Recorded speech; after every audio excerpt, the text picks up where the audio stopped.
વડોદરા શહેરના ગોત્રી વિસ્તારમાં પેંગ ગેસ્ટ તરીકે રહેતો ડિલિવરી બોય મકાન માલિક 45 વર્ષીય મહિલાના પ્રેમમાં પડી ગયો હતો।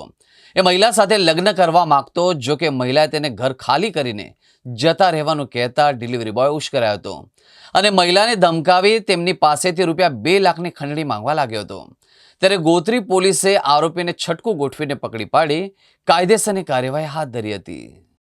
તારીખ 19/5/2025 ના રોજ ગોત્રી પોલીસ સ્ટેશનમાં ખંડણી અને અપહરણ લગતો એક ગુનો દાખલ થયો છે, જેમાં હકીકત એવી છે કે જે આરોપી જે છે દેવેશ ઉર્ફે દેબુ રવિકાંત, રહેવાસી શ્યામ બ્લોક, ગાંધીનગર, દિલ્હી, મૂળ રહેવાસી વિકાસ કોલોની, ભાગ 3, પક્કાબાગ, ઇટાવા, ઉત્તર પ્રદેશ, જે ઓગસ્ટ 2024માં અહીંયા બરોડામાં માર્કેટિંગ બિઝનેસ માટે આવેલ અને એ પોતે ભાડે રહેવા માટે ઘર શોધતો હતો। એ દરમિયાન આ જે ફરિયાદી બેન છે એમણે પોતાનું ઘર ભાડે આપવા માટે જાહેરાત આપેલી। એ જાહેરાત વાંચી અને એ ત્યાં આવેલ અને ફરિયાદી બેન સાથે સંપર્કમાં આવેલ।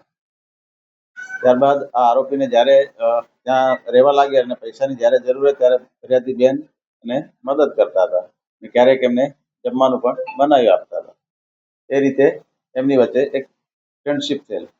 આરોપી એને એક તરફી પ્રેમ કરવા લાગે અને તેને લગ્ન કરવા માટે દબાણ કરવા લાગે। ફરિયાદી બેને ના પાડે, જેથી તેને બ્લેકમેલ કરવા લાગે। આમ તે વારંવાર ફરિયાદીને ઘરે આવતો અને ફરિયાદીને લગ્ન કરવા દબાણ કરતો અને ફરિયાદી લગ્ન કરવા ના પાડે તો ઝઘડો કરી મારી નાખવાની ધમકી આપતો। આરોપીએ ફરિયાદી પોતાના બેડરૂમમાં સૂતેલ હોય તેવો વિડીયો ફરિયાદીની જાણ બહાર ઉતારી લીધેલ અને તે વિડીયો ફરિયાદીની બેનને મોકલી વાયરલ કરવાની ધમકી આપી રૂપિયા 2 લાખની માંગણી કરેલ। આમ છેલ્લે ઘણા સમયથી આરોપી દિલ્હીથી આવી ફરિયાદી બેનના ઘરે જઈ બળજબરી લગ્ન કરવા દબાણ કરતો અને રૂપિયા માંગતો અને ફરિયાદી ના પાડે તો ઝઘડો કરી જાનથી મારી નાખવાની ધમકી આપતો હતો। આમ આ આરોપીથી ફરિયાદી બેન કંટાળી જઈ તેની બહેનના ઘરે રહેવા જતા રહેલ તો આરોપી તેની બહેનના મોબાઈલ નંબર ઉપર કોલ કરી તેની બહેનને તેમજ તેના પરિવારને પણ જાનથી મારી નાખવાની ધમકી આપતો હતો।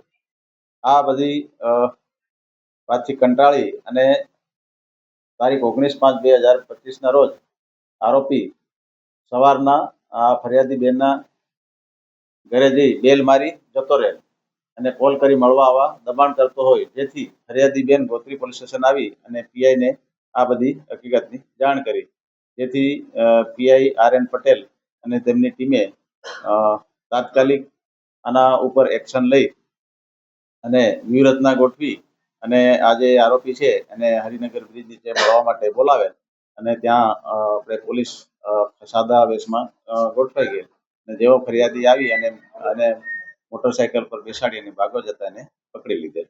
એને ત્યાં અહીંયા ગોત્રી પોલીસ સ્ટેશનમાં ગુનો રજીસ્ટર